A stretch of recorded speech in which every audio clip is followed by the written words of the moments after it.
For more than 200 years, there's been a strong agricultural industry in Montgomery County. 25 years ago, the Planning Board and County Council created the Agricultural Reserve to protect that heritage. The main tool planners used to protect ag land was the Rural Density Transfer Zone, which they applied across the northern tier of the county. Planner Callum Murray explains how it works.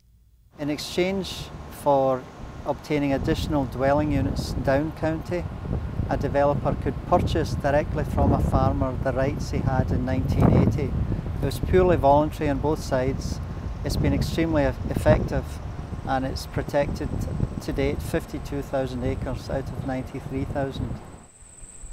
And also the county's Department of Economic Development Agricultural Services Division has also, by agreement with farmers, obtained another 20,000 acres in easement, and these farms are protected in perpetuity. Today you can see the results of that good planning throughout the Agricultural Reserve. Butlers Orchard is a popular destination for people looking to visit a farm and pick their own produce. Wade Butler tells us it's a family affair. My mom and dad started in the 1950s, and my brothers and sisters and I grew up here. And we got into the farming early on, and then moved more into the pick your own operations and things like that, and started to expand as the population in the area expanded. And my parents owned 60 acres, and it turned out not to be enough. In the early 80s, we were looking for more land, and we were actually looking about moving out of the county or even out of the state because land here was too expensive. And then the Ag Reserve came into effect, the zoning changed, and we were able to buy the 220 acres that we're standing on here today, and we're still farming it, so it worked out very well for us. The new zoning essentially made the land less valuable by limiting how much could be built.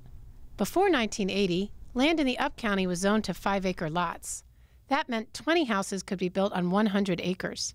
After 1980, planners suggested and the council agreed to downzone, making allowable lot size 1 house per 25 acres.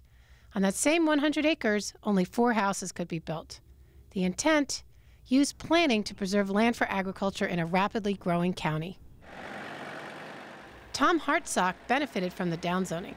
A retired agriculture extension agent, Hartsock farms 103 acres near Clarksburg. These days, he grows hay to supply Montgomery County's many horse farms. The downzoning allowed him to purchase the farm, which had development restrictions on it thanks to the new Transfer of Development Rights program, which allows farmers to sell development rights to developers so that we can reduce houses up county and increase density in specified zones down county. The TDRs are registered in the land office just like a land deed, and mine, I think, were the second or third set that were registered as part of the program. The idea behind TDRs within the Rural Density Transfer Zone was to compensate farmers who, before downzoning, were very likely to leave agriculture altogether. While this new zoning encouraged the preservation of open space, it didn't necessarily preserve agriculture. But now there's something new. What I'm doing is participating in a new program which is designed specifically for farmland preservation, where even though I could build 5 houses on this property, I'm committing to not doing that and being paid an additional sum of money to give up that right. The new program is known as Building Lot Termination. Callum Murray says it links up-county land preservation with down-county mixed-use development. In down-county mixed-use zones, a developer, in exchange for obtaining an additional 20,000 square feet of commercial development, can purchase an existing building right from a farmer. He can either do it directly, or he can pay the equivalent value into the county's Agricultural Land Preservation Fund. In these cases, it totally removes building rights on the farm for future houses, and again preserves the farm in perpetuity. The net result is that the number of dwelling units in the county will stay the same. They'll just be distributed differently. We'll see more housing going in at places like Wheaton, White Flint, and wherever else planners recommend mixed commercial residential zoning, and fewer in the Ag Reserve. On the flip side, farms will be preserved forever. This is welcome news for many local farmers. Ben Butler is the next generation at Butlers Orchard. He's poised to take over the farm along with his brothers and sisters and is grateful for the opportunity. A lot of my friends in college, undecided majors and confused about where they wanted to go in life.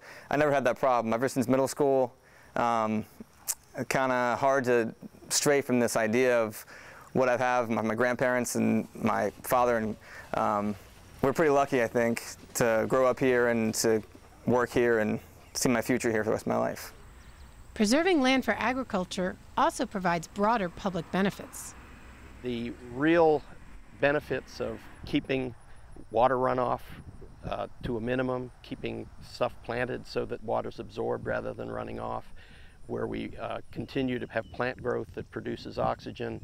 The direct benefits to people who want to eat fresh and local allows people to literally drive a mile or two, and we have numerous farmers markets as well as farms with markets right on them that allow people to see where their food is coming from. Kelsey Stabler's family has been farming in the county for generations. Well, for us, my family, farming is a way of life. Their roadside stand offers fresh produce picked right from their fields. Kelsey explains that this is why the customers keep coming back. They like the local fresh produce, not shipped in from far away. It's fresh, it's just picked, and they can depend on it for good quality and good taste.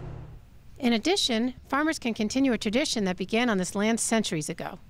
It used to be that, a grandparent had a farm somewhere and the kids would go to that farm. We're kind of losing that now. So there's a lot of children that never know where a farm's about, never know where their food comes from.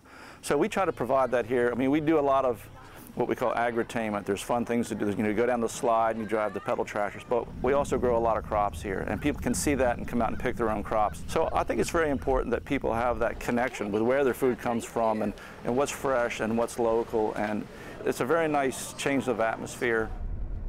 When they come down our road, it's just kind of a slow down. They have to take a deep breath and slow the car down a little bit. We have a lot of folks come out and say, this is my therapy. I come out every week, get away from my stresses at home and at work or whatever, and this is therapy for me. So it's really satisfying to hear that.